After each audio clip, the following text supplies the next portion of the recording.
Welcome to PreMath. In this video, we have got these blue, green, and purple squares inscribed in a triangle PQR that itself is inscribed in a semicircle, as you can see in this diagram.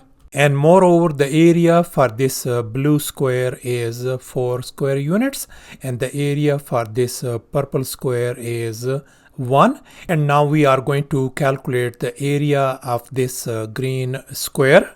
Please don't forget to give a thumbs up and subscribe. Let's go ahead and get started. And here's our very first step. Let's recall the Thales theorem. According to this theorem, we got these three distinct points P, Q, and R on this semicircle. And moreover, this PQ is the diameter. Then this angle PRQ must be 90-degree angle. So therefore, this triangle PQR is indeed a right triangle. And now let's recall the area of a square formula. Area equal to S square, where S represents the side length of a square. Let's focus on this blue square. Its area is 4. So therefore, its side length has got to be 2 each.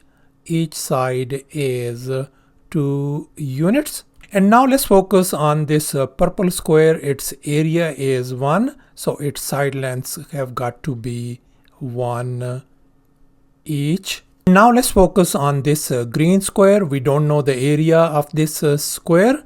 So let's assume that its side lengths are x units each. And now we know that this side length is 2 units and this whole length is x. So this side length is going to be x minus 2. And likewise, we know that this side length is 1 unit and this whole side length is x. Then this side length has got to be x minus 1. Now let me go ahead and call this angle P. This angle I'm going to call it alpha. Then these angles are going to be alpha as well, since they are corresponding angles. So I'm going to call this one alpha and this one alpha as well. And moreover, these are our 90-degree angles, since we are dealing with the squares. And likewise, this angle is 90-degree as well. Now let's focus on this angle. I'm going to call this angle beta.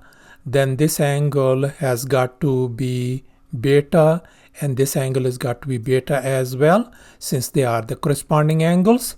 And now we can see that these angles alpha and beta are complementary angles. That means the sum of these two angles is 90 degrees.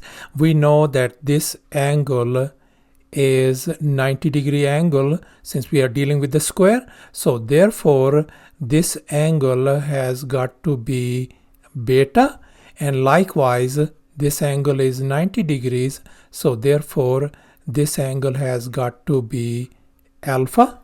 Let me go ahead and label this shaded triangle. I'm going to call it A, and this triangle I'm going to label as triangle B.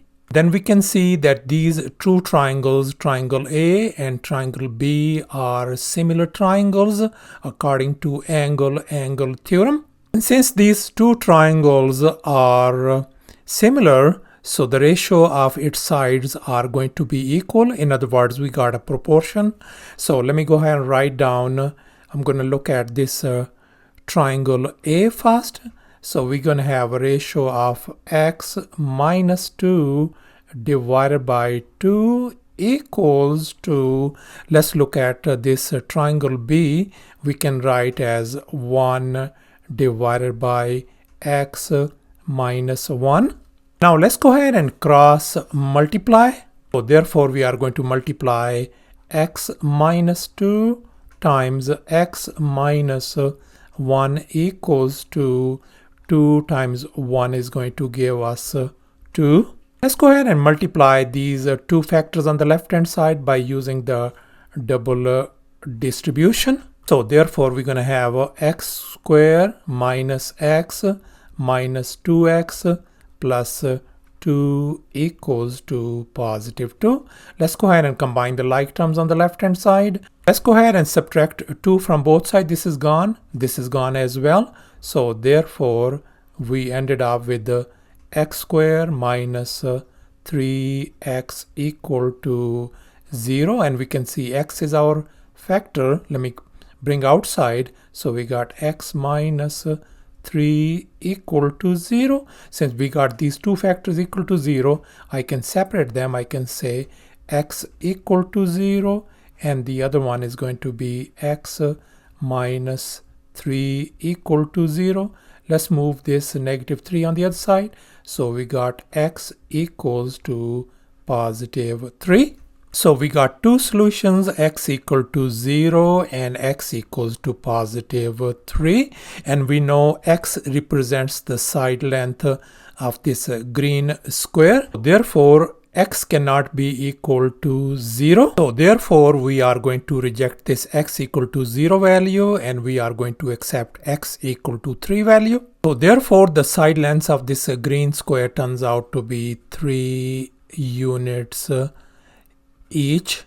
And we know that the area of a square formula is s square, where s represents the side length. So therefore, the area of this green square is going to be 3 square, which is equal to 9 square units. So thus the area of this green square turns out to be 9 square units. Thanks for watching, and please don't forget to subscribe to my channel for more exciting videos. Bye.